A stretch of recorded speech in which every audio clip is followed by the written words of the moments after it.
Hello everyone, welcome to rainbow taste. నేను మీ కళ్యాణి. ఈరోజు ఒక మంచి రెసిపీతో మీ ముందుకు వస్తానండి. అదే మామిడికాయ మటన్. చాలా టేస్టీగా ఉంటుంది. పుల్ల పుల్లగా ఎలా చేయాలో చూద్దాం, వచ్చేసేయండి. ముందుగా కుక్కర్ పెట్టుకుందామండి. దాంట్లో 3 టేబుల్ స్పూన్స్ ఆయిల్ వేసుకుందాం. 2 పెద్ద సైజు ఉల్లిపాయలను సన్నగా తరిగి వేసుకుంటున్నానండి. 2 పచ్చిమిరపకాయలు, అలాగే తగినంత ఉప్పు కూడా వేసుకుంటున్నానండి. కూరకి ఎంత ఉప్పు కావాలో అంత ఉప్పు ఒకసారి వేసేసుకుంటున్నాను. మనం ఆనియన్స్ ఉప్పు వేసుకోవడం వల్ల తొందరగా ఫ్రై అవుతాయండి. కొంచెం ఆనియన్స్ ఫ్రై అయిన తర్వాత 1 స్పూన్ అల్లం వెల్లుల్లి పేస్ట్ వేసుకోండి. అది కూడా బాగా ఫ్రై చేసుకోవాలి. మనం వేసిన అల్లం వెల్లుల్లి పేస్ట్లో పచ్చివాసన పోయేదాకా ఫ్రై చేసుకోవాలండి. ఇప్పుడు దీంట్లో 1కి 2 సార్లు శుభ్రంగా కడిగిన మటన్ వేసుకుందామండి. ఒకసారి అంతా కలిసిలా కలుపుకుందామండి. మీరు కనుక ఫస్ట్ టైం నా ఛానల్ చూసినట్లయితే నా ఛానల్ సబ్స్క్రైబ్ చేసుకోండి, షేర్ చేయండి, లైక్ చేయండి, పక్కన ఉన్న బెల్ ఐకాన్ క్లిక్ చేయండి. అప్పుడైతే నా వీడియోకి సంబంధించి నోటిఫికేషన్స్ వస్తాయండి మీకు. ఇప్పుడు దీంట్లో చిటికెడు పసుపు, 1 టేబుల్ స్పూన్ కారం కూడా వేసుకోవాలండి. ఒకసారి అంతా బాగా కలిసేలా కలుపుకుందాం దీన్ని.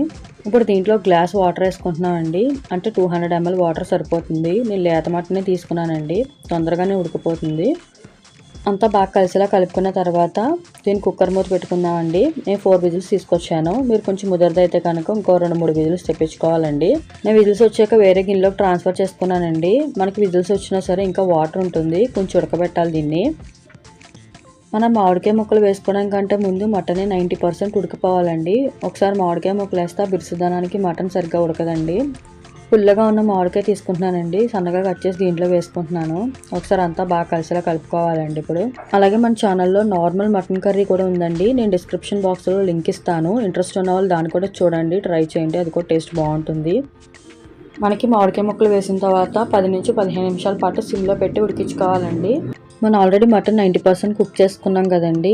కొంచెం నీళ్ళు ఎగిరిపోతే మనకు అయిపోయినట్టే కర్రీ అంతా.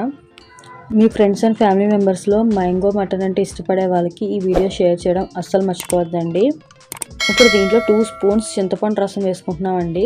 ఎక్కువ అక్కర్లేదండి, కొంచెం వేసుకుంటేనే ఆ టేస్ట్ బాగుంటుంది. మ్యాంగో పులుపు ఉన్నప్పటికీ కూడా కొంచెం వేసుకోండి, ఇది అప్పుడే సరిగ్గా సరిపోతుంది. మనకి ఎక్కువ మసాలా లేకుండా కర్రీ ప్రిపేర్ చేసుకోవాలంటే ఈ కర్రీ ప్రిఫర్ చేయండి, టేస్ట్ కూడా బాగుంటుంది. చూస్తున్నారు కదండి, కర్రీలో ఉన్న వాటర్ అంతా కూడా ఎగిరిపోవాలి. మనకి మ్యాంగో ముక్కలు వేసిన తర్వాత నుంచి సిమ్లోనే పెట్టుకోవాలండి, లేదంటే ఒకసారి అడుగు పట్టేస్తుంది కర్రీ. చూస్తున్నారు కదండి, మనకి మ్యాంగో మటన్ కర్రీ రెడీ అయిపోయినట్టే.